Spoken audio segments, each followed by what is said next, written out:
Hey everybody, it's the Mad Master here. I'm doing a video today, and I haven't done a video.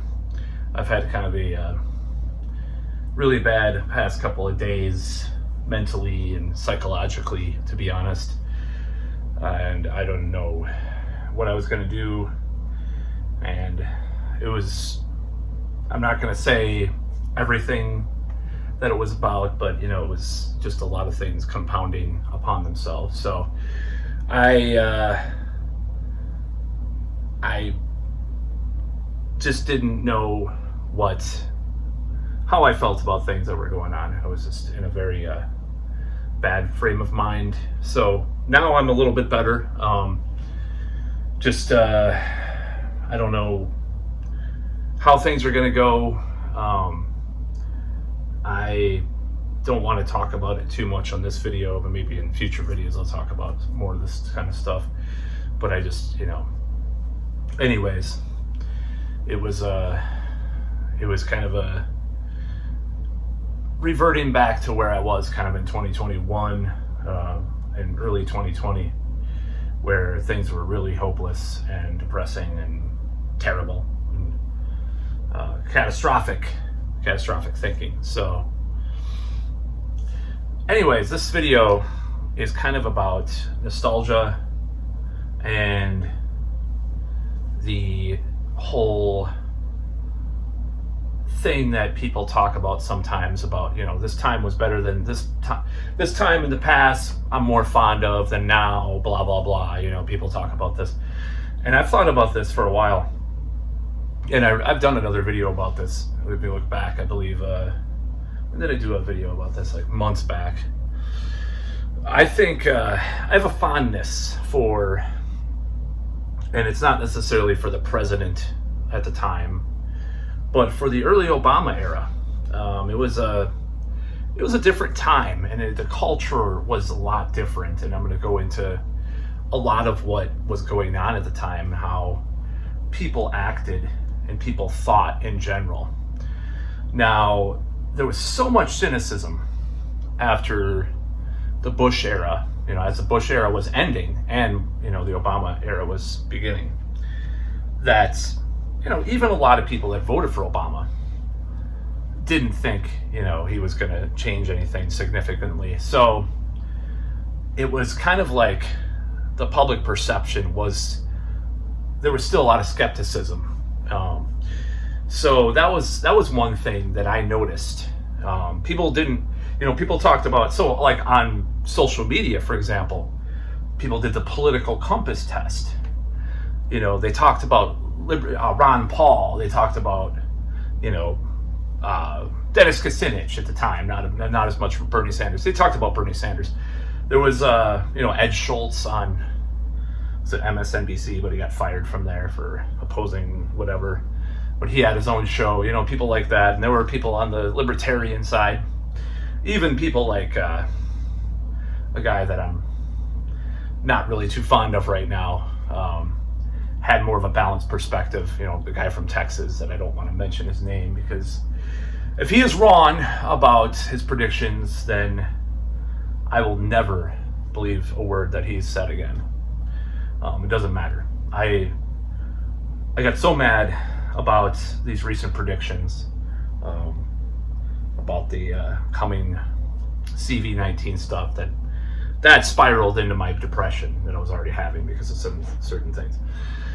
So anyways, people were more reasonable about what had happened the last 10 years. They were more cognizant of things that were going on. And that's only on the political realm. But, in regards to political realm, people were more open about, Julian Assange, WikiLeaks was a big thing. They were pro WikiLeaks. Some of the media were pro WikiLeaks. And there was a more request for transparency politically. I'm just talking about the politics. I'm just getting started in this video because this is an era that was, compared to now, was golden. I'm just going to say, I'm going to call it some golden years there. And people were more skeptical. People weren't as trusting. Maybe that's bad, but I think it's a good thing to be distrusting of corporations and the government and stuff. A lot of stuff coming out. People were more apt to be like not skeptical about anti-GMO stuff and whatever, and certain health interventions. We want to look into these things. It doesn't mean we're anti what. It just means that we want to look into these things and we want to do research. And that was kind of the era where there was let's just give an example. Obama was a master politician, and he wasn't, obviously he did a lot of bad things, but like the Maui fires, he would have been there the next day, because there's perception. The perception is very important in politics. I've realized this. The perception would be, oh, he cares. Even if, let's say, he didn't give them any money, but the media wouldn't report on it. Even so, the perception would be that he helped them out and stuff. Just like, he was a political, he has political skill in that area. So the perception around the world had improved after Bush. Now, there were terrible things happening as a result of Obama, of course. Political correctness was not anywhere near where it is now. Now, do I think people should, use racial epithets or homophobic slurs or whatever, and, when talking to each other? I don't do it myself, but I will say, like, certain aspects of humor, sometimes jokes are funny. Sometimes jokes that are very problematic are funny. So you had, people still able to make these jokes, but then there was this, what is the actor called? The guy who played Han Solo. I'm not going to say the name, or not Han Solo, Lando Calrissian, the rapper guy. He's also an actor. I forgot his name. There's an infamous clip on YouTube. I'll just say NF. Look it up. It's like a spelling bee. And there was stuff like that on YouTube. Like this, YouTube was better back then, You had a lot more debates. Debates are coming back. Okay, I'm just going to say, I've seen a lot more debates the last couple months than I have in years. Or the last year, I should say. So that's a good sign. But you had a lot more debates, atheists versus creationists. There was the things were interesting. Now, there were pot or marijuana decriminalizations happening. There was, gay marriage was becoming law and stuff in a lot of places, and it was kind of, things were changing, the zeitgeist was changing. But you didn't have like such a stupid conversation about these subjects, like it was more about leave people alone to do what they want to do, rather than you have to be forced to say something or forced to do something, blah, blah, blah. Of course, I don't want to be forced to do anything, as people know already, probably. So there was a conversation. There were conversations more open, more honest, more transparency. It just seemed like that was the case. And you could disagree, but just look at what was popular. The political compass test went viral, around that time. Movies had some, kind of edgy jokes at times. There was a little bit of sexism, or whatever. There was like raunchy comedies. The American Pie thing was still going and stuff, and I don't think you can get away with that today, necessarily. There's a lot of stuff like that was still popular, a lot of that stuff, and I feel like you should have the choice whether or not to partake in that. The irony. This is the irony. So let's go to this other thing that I'm interested in, and that's the manosphere. I like the manosphere. I've been inspired by it. I'm not a huge success story in it, other than a couple of things I've mentioned before. So I'm not going to say that it's completely obliterated my problems over the years. No, it has not. Some could argue exacerbated them, but I feel like not being in total ignorance about in total ignorance, it's like taking off the shades. It's like seeing things the way they are. I don't think it's a bad thing, and I do see things that way more than I used to be, because I would be married by now probably with someone I settled for, depressed, even more than, I don't know if I would have I would have just been like in this terrible, mediocre state right now, instead of having the freedom that I do, which I should be grateful for more. So this whole idea that the manosphere is counterproductive, it's a double-edged sword at times. So I think if I followed the manosphere to the T, I'd be better off, because I haven't followed it exactly the way that I should. So anyways, I'm not going to talk about my own thing in the manosphere. I'm going to talk about the culture, men's culture and men's ideas. They had the Tucker Max book was out, that infamous book, I Hope They Serve Beer in Hell. I never read that, by the way. I probably should. The Game was really popular by Neil Strauss. But this is the thing about the manosphere back then. It was about, David D'Angelo, Ross Jeffries and the Hypnotist, kind of stuff, Nail your inner game, meditate. Working out was not as prominent as it is now with the manosphere stuff. It wasn't about as much about working out, but it was about meditate, get your inner game handled, attract the women you want, blah, blah, blah. People have ideas of the manosphere being problematic with even the old school stuff, but the thing is,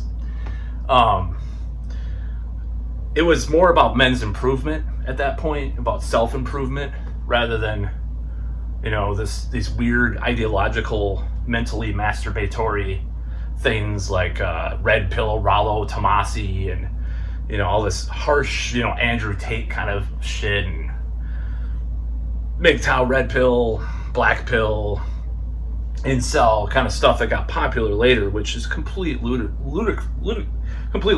I even say this as a person that's probably in some ways at my lowest in that. Maybe not in my lowest. That was my early 20s was my lowest. But I'm not doing so well with it right now.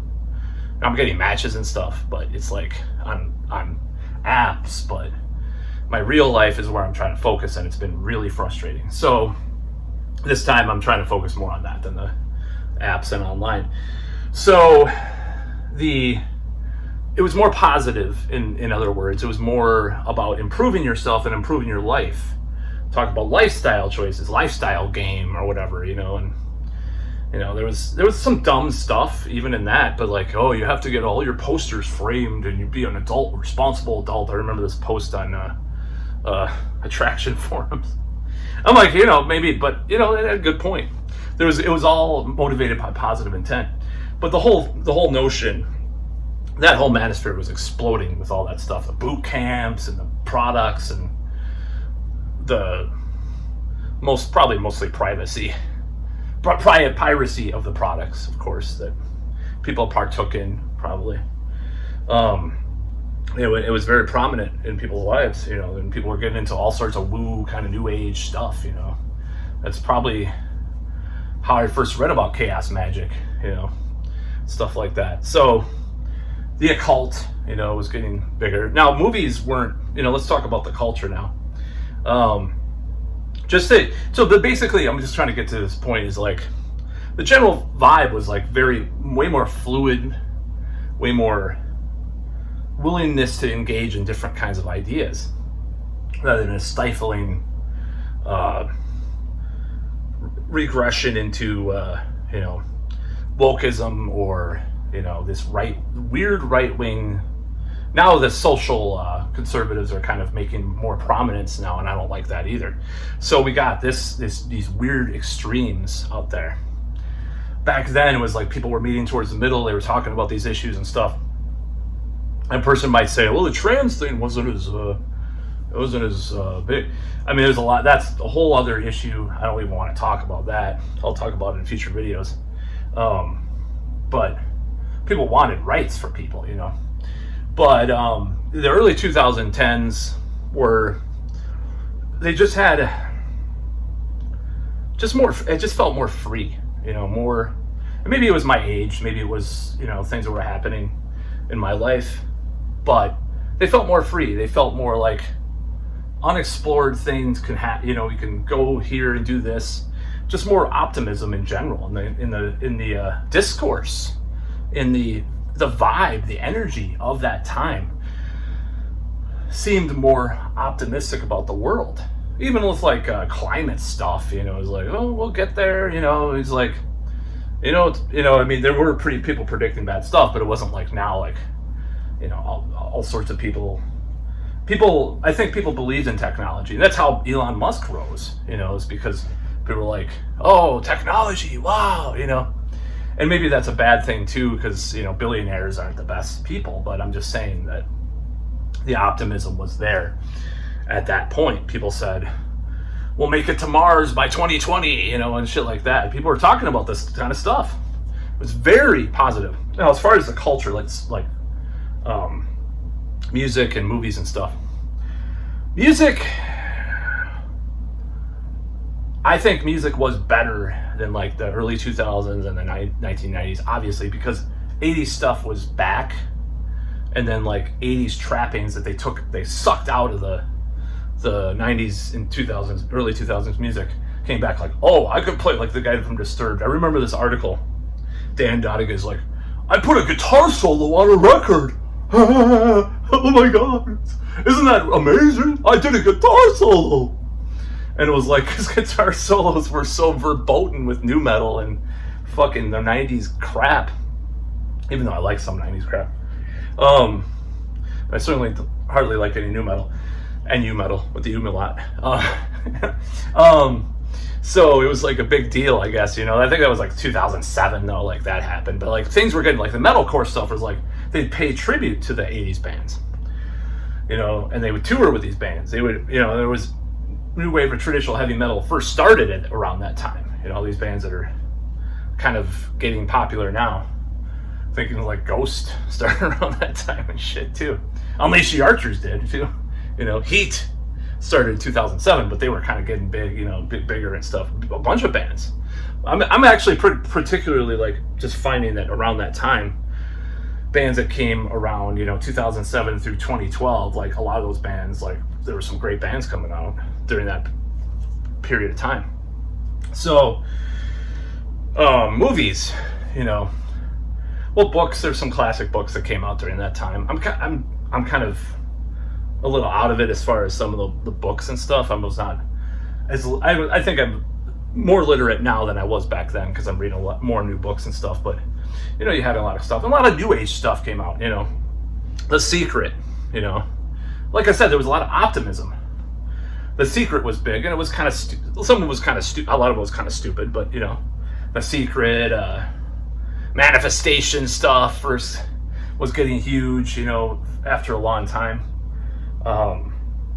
Another thing about, I just want to mention this.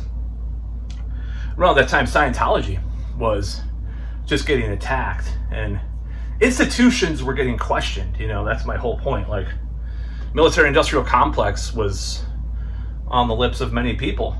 People talking about that, and yeah, it was like people had a more questioning attitude, but optimistic at the same time. Like I said, The Secret and all this shit.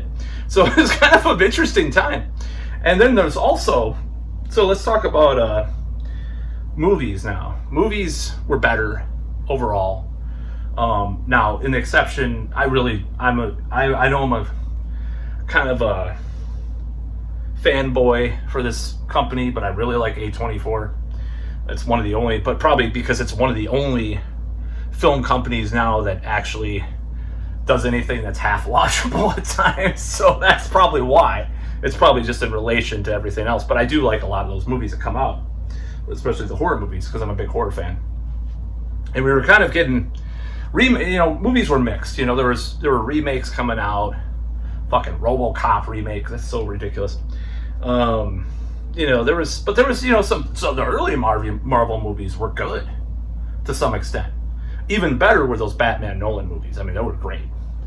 Dark Knight came out, There were good movies. There were good films coming out. I could probably think of more, but, there's Inception. There was a lot of classic movies coming out. And they were actually blockbuster movies. Now, the Transformers movie, I think that was 2007, though. Oh, God, I hated that. I hated the Transformers Michael Bay stuff, except for the Bumblebee movie, which is just produced by him, but...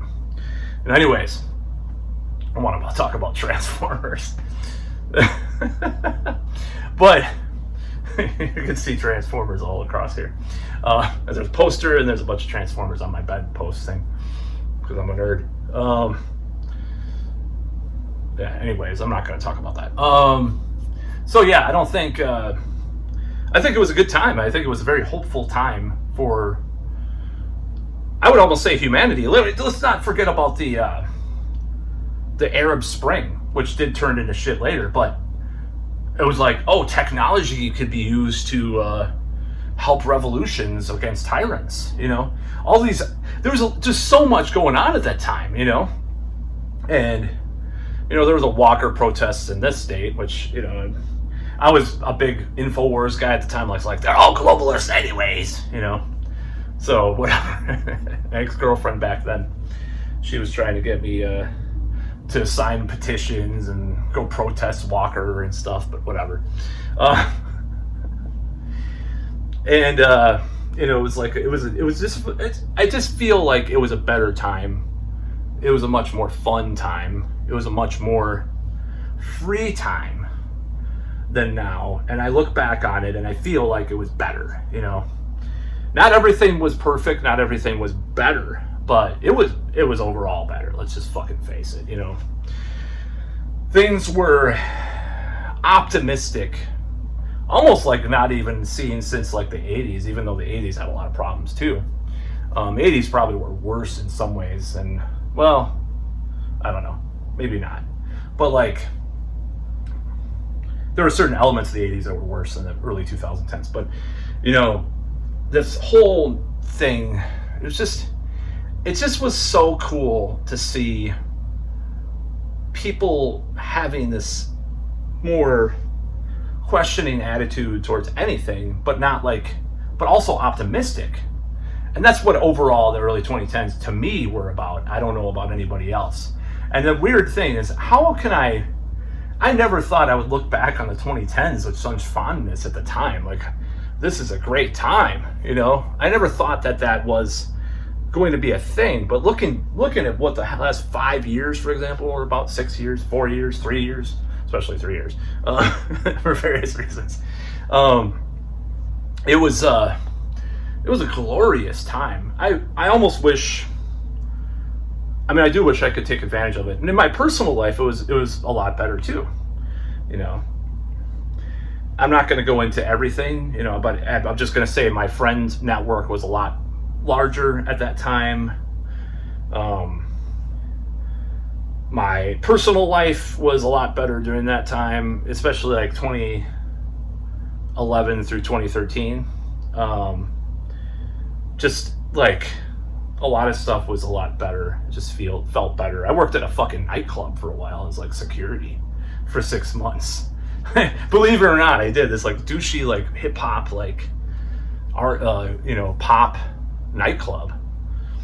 But I would never trade that experience for the world, because it was like, it's just part of this chunk of time that I really liked, you know?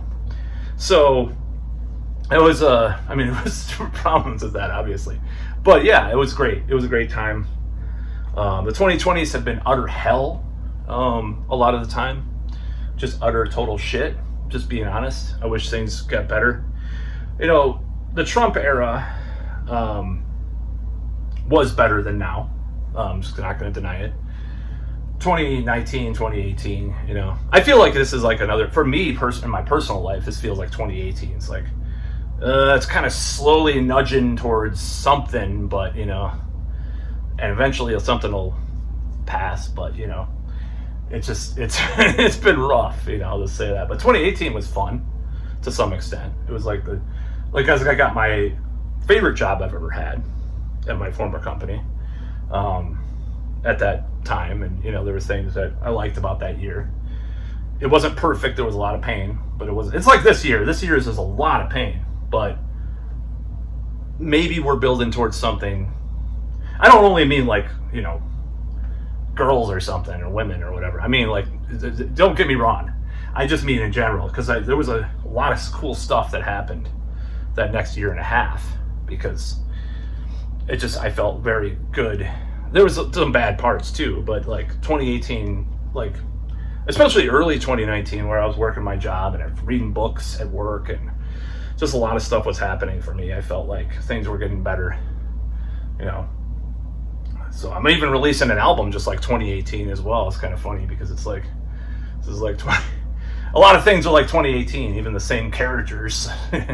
Particularly one character that bowed out at 2019, but he's back in 2018, 2023. So people know who that is if they're watching this. Some people, or you know, he bowed out for whatever.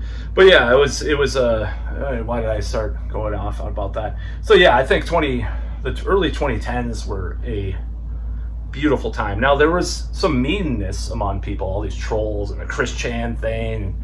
You're looking back on some of that early like troll meme culture, like some of it is pretty mean spirited, let's just not deny it. But I think the response to that, kind of the pendulum can swing the other way too, which we're seeing now. Or just maybe a third way would be better out of that stuff. I don't, people may not know what I'm saying. Like, I don't believe in censorship, but maybe, you know, some type of other type of dissuading people from doing that kind of stuff. You know, I was part of this thing called the Barry Kirky radio show. It was this pickup artist guy who worked for Real Social Dynamics, and then he quit, and then he's kind of did one spoofing that and all sorts of other stuff. And that was a very politically incorrect show too. They said the F word a lot, you know, the other F word, you know, and you know, it was weird to look back on that, but like that freedom in a way was good. But he kind of clamped down on that too, because they were becoming like 4chan and all sorts of viruses on the forum, which I became like an administrator for a while, believe it or not, on that forum. I wasted too much time with that whole thing, by the way. I should have been out doing stuff and meeting people and stuff. That's what I should have been doing, and I really fucked up on that point. But yeah, so I don't think things were perfect as far as how people were to each other at that time. But I think there's this evil. I'm just looking to talk about people's demeanor. There's this really innate evil in some people now that's even worse than back then, and all out of ideology. You know, it's not even out of like, oh, let's troll on Chris Chan or some of these other lol cows from back then. Let's just do that. Regardless of that culture being perpetuated back then, you know, with Kiwi Farms and all that shit or whatever. And Barry Kirky's show, PUA hate, which Elliot Rodger came from. You know, that was kind of an anti-Barry Kirky forum at first, because Nicholas from the Barry Kirky radio show, he was on all the time. He did PUA hate, which bred people like Roger and some of these guys. I mean, you could say like, well, you could say they were part of that fomenting that whole thing. I don't know. People were responsible for their own bullshit, you know. So it's just very interesting to look back on all this stuff. And but yeah, at least one factor of the early 2010s was very prominent, and that's the optimism. That's gone. Nobody's has that kind of optimism anymore. And you know, politically, I can see it with some of the people that support even Trump or Cornel West or RFK. Biden is just, it's almost like a cognitive dissonance mass delusion with people. Anybody that actually supports him now, like actually supports him actively, not out of partisan reasons, you know, like a certain person said the other day, who I think is way too black-pilled about the CV-19 stuff. Not Alex, but another Tarl person, you know. But yeah, it's gotten really ridiculous, the negativity and stuff. And I have to go back to my own life and just try to okay, I'm gonna do affirmations. All I need is within me now. Listen to Tony Robbins. Oh, I got to do that for, you know, months at a time. I'm gonna have to do sigils and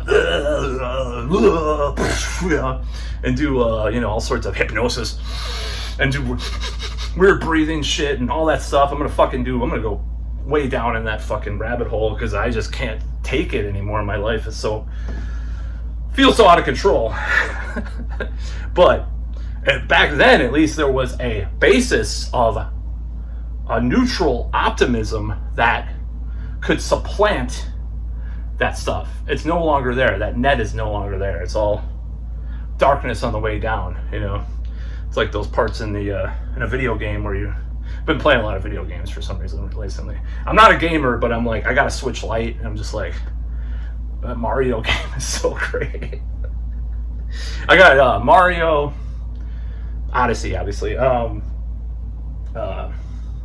Zelda, the Breath of the Wild, and Skyrim, which I had for a computer, but it was running too slow, and then I got more RAM, but I just didn't want to bother with Steam, because I really hate games that you have to log in somewhere. I like just to rev it up and play it, you know, so I don't care about Steam that much.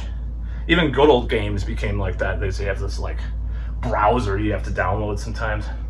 Of course, there's ways to hack that. I don't have time for that shit. But I do want to actually play a lot of the King's Quest remake games one of these days, because I downloaded those years ago and I was having fun with that shit. That was awesome. So, but yeah, I'm cutting off video games for the next 4 days, because I have to stop. I have to stop and do my class. I'm taking classes all over the place, like Udemy and Coursera, and and a lot of stuff about businesses and Russian history. Discovered this band called what is it called? What is it called? Oscillation, the Broken Oscillators, or Oscillations, or something like that. This Russian like post-punk goth electronic band. Really good stuff. I highly recommend it. I'll tell you what the name is.